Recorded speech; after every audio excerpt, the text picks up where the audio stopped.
Hello friends. आज मैं polity के इस क्लास में आपको बताऊंगी कि संविधान ने हमें क्या अधिकार दिए हैं।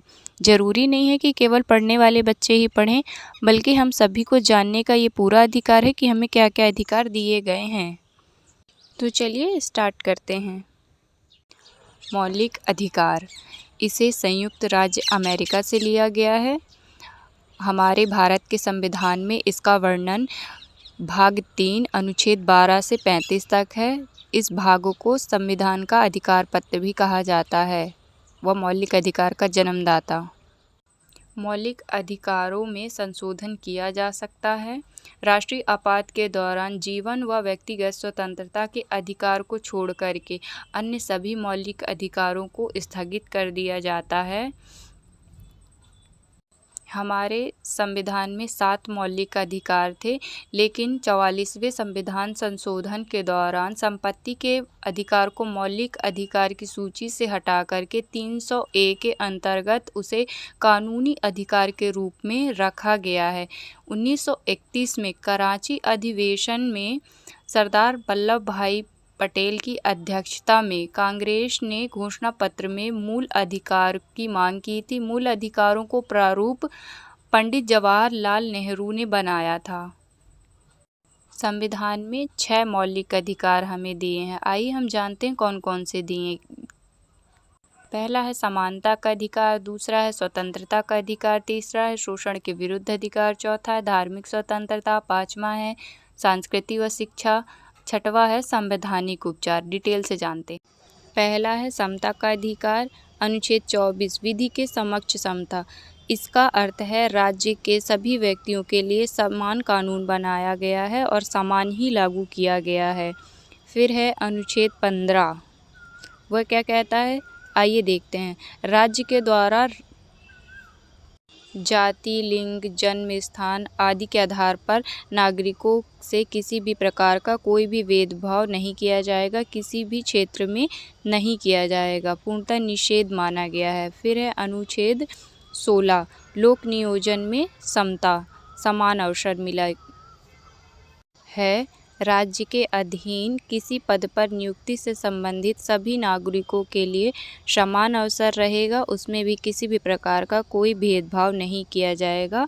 अब है अनुच्छेद 17 अस्पृश्यता का अंत। अस्पृश्यता मतलब छुआछूत के उन्मूलन के लिए दंडनीय अपराध घोषित किया गया है। हम किसी भी प्रकार से किसी भी व्यक्ति से कोई भी छुआछूत नहीं मान सकते हैं। आइए देखते हैं अनुच्छेद 18 में यह कहा गया है कि उपाधियों का अंत। भारत का कोई भी नागरिक अन्य किसी भी देश के से वह बिना राष्ट्रपति की आज्ञा के कोई भी उपाधि स्वीकार नहीं कर सकता है। उपाधि लेने के लिए राष्ट्रपति की आज्ञा जरूरी होती है। अब है दूसरा स्वतंत्रता का अधिकार। इसके अंतर्गत दिया गया है अनुच्छेद 19। अनुच्छेद 19 में बताया गया है बोलने की स्वतंत्रता, शांतिपूर्वक सभा एकत्र करने की स्वतंत्रता, संघ बनाने की स्वतंत्रता, देश में कहीं भी आने जाने की स्वतंत्रता हमें प्रदान की गई है। अब है अनुच्छेद 20। किसी भी व्यक्ति को एक अपराध के लिए एक ही बार सज़ा मिलेगी। वह सज़ा उसको उसी आधार पे मिलेगी जो उस समय पे कानून बनाया गया था, और उसे सज़ा मिलेगी जब दोष सिद्ध हो जाएगा। वह स्वयं के विरुद्ध हम किसी भी व्यक्ति से न्यायालय में गवाही नहीं दिलवा सकते हैं। अगला है अनुच्छेद 21 प्राण एवं दैहिक स्वतंत्रता। हम किसी भी व्यक्ति को व्यक्तिगत स्वतंत्रता से वंचित नहीं रख सकते हैं, उन्हें पूर्ण अधिकार दिया जाएगा। अनुच्छेद 21 का जो कि सबसे इम्पॉर्टेंट है, 6 से 14 वर्ष के बच्चों के लिए निःशुल्क एवं अनिवार्य शिक्षा प्रदान की गई है संविधान की तरफ से। इसीलिए सरकारी स्कूलें बनाई गई हैं ताकि आप अपने बच्चों को वहां पे भेजें और उन्हें शिक्षित बनाएं। तीसरा है शोषण के विरुद्ध अधिकार।